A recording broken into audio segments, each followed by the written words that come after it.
Italian. He was the Italian accent. Yes. It was like he was an Italian cook or something. It was exceptionally funny. Yes. And when I was a kid, we have this. Okay, when I was a kid, I loved that. I loved it. He used to have a Danny Kaye show, and I used to love that. And he passed me. He passed me right next to me. I was so breathless. I couldn't take my get. You couldn't even say I couldn't something. say. I was like, he walked right by me, and he was like one of my favorites also. Well, I mean, he was iconic, and I mean, I can specifically remember the Danny Kaye movie that he was in the Navy, and he was on board a ship, and he fancied this lady who was also in the Navy, and the whole shenanigans that went on in that movie, or The Secret Life of Walter Mitty. He always played more than one part, and that fascinated me, how Danny Kaye could be here like you and I, and talking to himself. Yes. And I learned from all of that, and I held it in good stead. Really, it stayed with me. And those days you had to, because there was no profanity, you had to actually think of stories like you do now, and put twist to them, and make it where you think you're going to hear it go one way with the story, and you go another way. Yeah. Could you give us a little example of one of your little jokes that you do that too right now?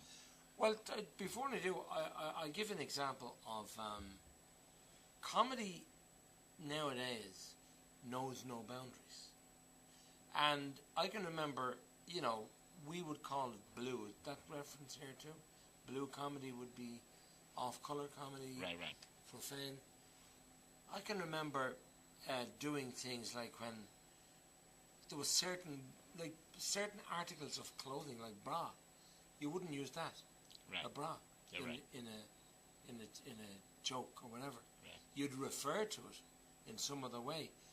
But comedy got to the stage, and I said that comedy will eventually get to the stage, and I'm right, that it'll be so boundless that comedians will actually come on stage naked to tell jokes. And I saw a version of that on TV going back a couple of years ago, when there was a group of guys on stage, and they were actually making, I mean, it was funny, but it was totally profane, but they were actually making gestures with their genitals, actual shapes, and dinosaurs and all sorts. I mean, it was funny to me, like in a private situation. Yeah. This was on TV, so it has gone to that stage. I usually tell a story, and it becomes. I pick a tagline, and I work back from it. Okay.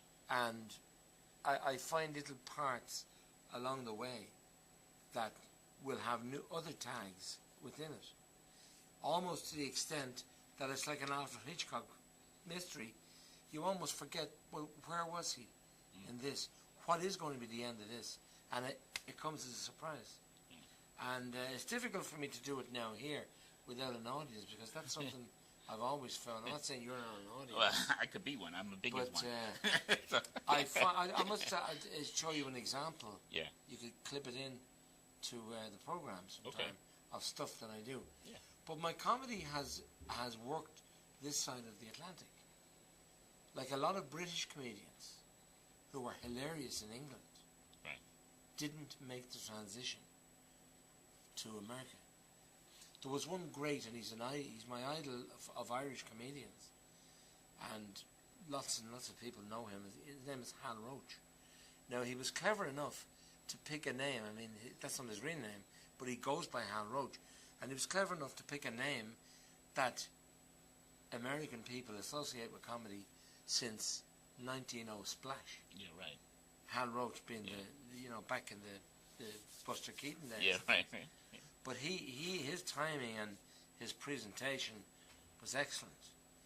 And he's retired nowadays. But I've watched and studied people like that who tell stories and make them funny without being rude.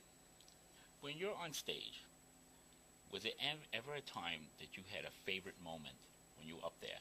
all of a sudden you said, "This is it. This made my day, my life."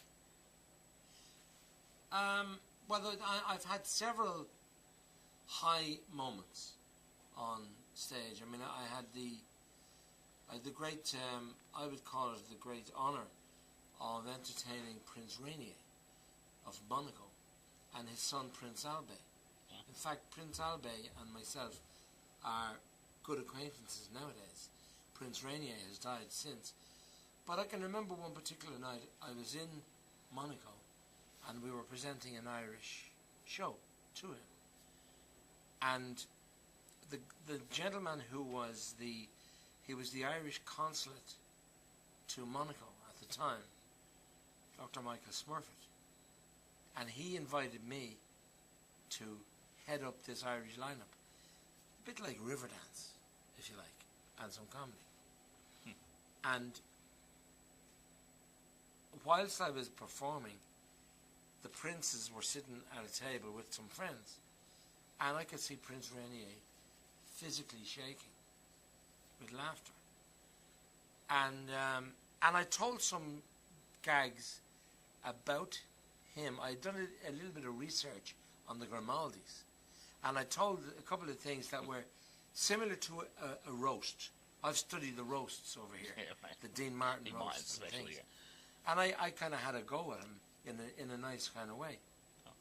And when I was finished, and I was brought over to meet him, his opening words, as his hand was in here, his opening words to me were, "Don't ever," in a very serious way, he said, "Don't ever do that to me again." And I felt a cold blood draining. Your blood drained from your body. Because I figured that there's probably people have been kneecapped for less.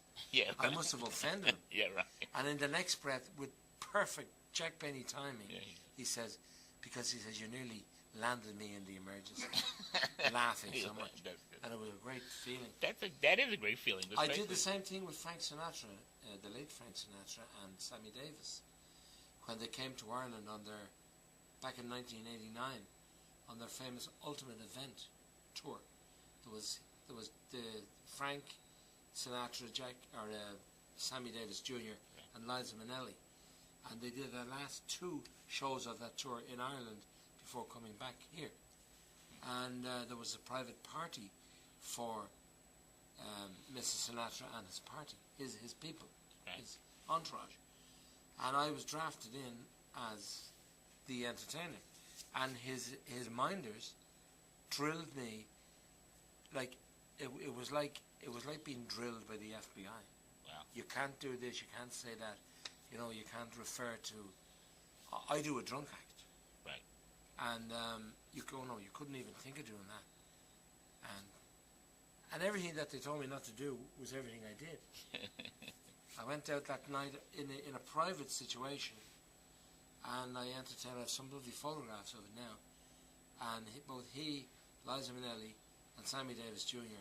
had tears running on their face, and it was as a result of that glorious meeting that I eventually moved here to the United States. Oh, wow. Yeah, Sammy Davis said to me, "Why haven't we heard of you up to now?" He said it through laughter.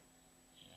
He said, "Because I did this drunk act, and halfway through it, as a drunk, which I didn't realize then, but I know now that the great Foster Brooks Yeah, Foster Brooks, right. does a drunk act. He does a good job. And, I did it with that mode. And I actually looked straight into Sinatra's eyes. And I stopped everything and I said, you're not Perry Como. That was my first thing. And it just turned out I pretended that I didn't know who Frank Sinatra was, that it should have been Perry Como. Again, I'm sure that people have been kneecapped for less. But it turns out that Sinatra, as I was told afterwards, was one of... Perry Como was one of Sinatra's idols. He loved him as a person and a singer. So I picked the right guy. And I think Sinatra probably said, either this guy is an idiot, referring to me, or else he has balls of steel. Right. To say that to me. Right. Because you don't say things like that to the chairman. But I endeared myself to him, and we became dear friends. Matter of fact, Perry Como lived here in Jupiter. Do you know that Perry Como, again, I thought he was related to me. We used to call him Uncle Perry back in Ireland. Yeah. And he performed in Ireland many times. And, you know, we moved to Jupiter, which is where he lives, Right. where he lived. Yeah, right. And we were at Mass. We were at the Mass in St. Jude's Right here. chapel next Right. door. Right here. We were only here a very short time.